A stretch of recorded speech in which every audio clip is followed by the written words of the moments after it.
लोकसभा चुनाव को लेकर प्रचार के लिए कुछ ही दिन बचे हैं और इसी को लेकर भारतीय जनता पार्टी के सिरसा से लोकसभा उम्मीदवार डॉक्टर अशोक तंवर ने अपना चुनाव प्रचार और तेज कर दिया है। वहीं इस मौके पर डॉक्टर अशोक तंवर ने कुमारी शैलजा पर निशाना साधते हुए कहा कि वह हवाई नेता हैं और उनकी हवाई बातें हैं। अशोक तंवर ने कहा कि एक तरफ वे हैं जिसने 27-28 साल तक इस इलाके की सूद नहीं ली और वहीं दूसरे वे हैं जो पिछले 15 सालों से सिरसा के लोगों के साथ हमेशा खड़े रहे, कभी छोड़कर नहीं भागे। तंवर ने कहा कि जो कंफ्यूजन के बादल हैं वह हट चुके हैं और माहौल एक तरफा होता नजर आ रहा है। वहीं सिरसा के उत्तर प्रदेश के मुख्यमंत्री योगी आदित्यनाथ की रैली से कितना समीकरण बदलेंगे के सवाल पर अशोक तंवर ने कहा कि निश्चित तौर पर योगी आदित्यनाथ के आने के बाद माहौल एक तरफ हो जाएगा।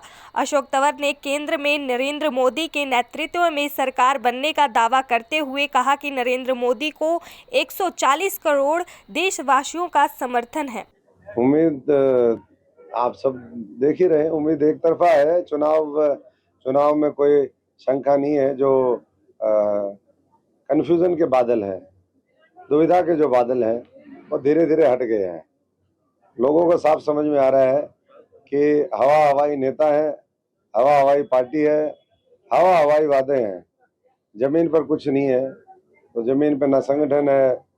पिछले अगर 27-28 वर्षों से इसने इलाके की सुध नहीं ली, जो बार बार धोखा देने की प्रवृत्ति से ग्रसित हो, सिरसा छोड़ करके अम्बाला भाग जाओ, अम्बाला छोड़ करके सिरसा आ जाओ, सिरसा से फिर पाकिस्तान चले जाओ, तो ऐसे कैसे? ये तो और ये ऊपर से मॉडल चल रहा है।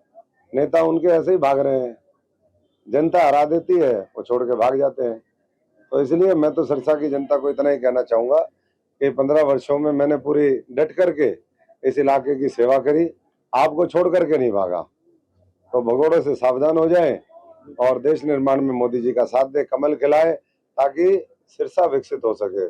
सिरसा के जैसे देश विकसित करने का संकल्प मोदी जी लेकर के चल रहे हैं कि हमें जो विकसित देश है उसकी तर्ज पे अपने देश को भी बनाना है।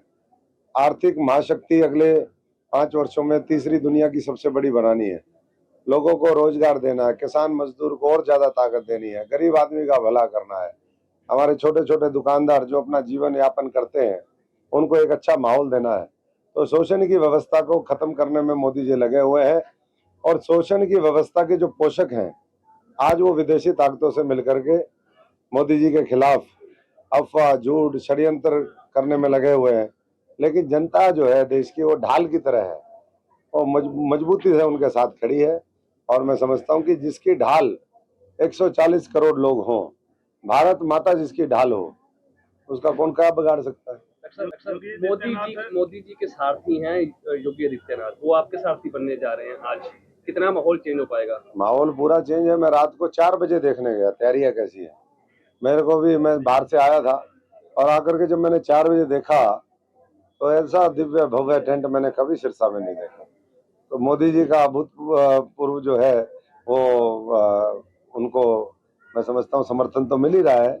और उनके दूत के रूप में आज उनके सहयोगी के तौर पे, जिन्होंने उत्तर प्रदेश में अयोध्या में भगवान श्री राम जी का मंदिर बनाने में एक और जो हमारे संत हैं जिन्होंने भूमिका निभाई, आज योगी आदित्यनाथ जी सिरसा की धरती पे आएंगे। ये भी संतों और डेरों की धरती है, तो सब लोग उनसे मिलना चाहते हैं, सब लोग उनको सुनना चाहते हैं। और आज के बाद तो फिर मैं समझता हूँ कि जय श्री राम और जय श्री राम होगा। सिरसा का, सिरसा तो जब पूरे देश में 400 पार हो रहा है, तो उसमें दिव्य भव्य सुंदर मजबूत फूल, नायाब फूल, वो सिरसा का होगा। सिरसा की मार्जिन, हमारा टारगेट है, पिछली बार जो हमारा मार्जिन था 3 लाख से ऊपर था, उसमें 7,40,000 वोट और जोड़ने, हर बूथ पे 370 वोटों का इजाफा करना, ये हमारा लक्ष्य है। और उसी को लेकर के हम घर घर जा रहे हैं। आज मुझे पता चला है यहाँ जो उम्मीदवार है वो तो यहाँ मैदान छोड़ करके भागी। योगी जी आए, उम्मीदवार बाहर लापता हो गई। लापता के जो है सब जगह वो चल रहे हैं, आज पोस्टर लग रहे हैं, लापता, थोड़ी देर में भागता। दैनिक सवेरा के लिए सिरसा से विजय की रिपोर्ट।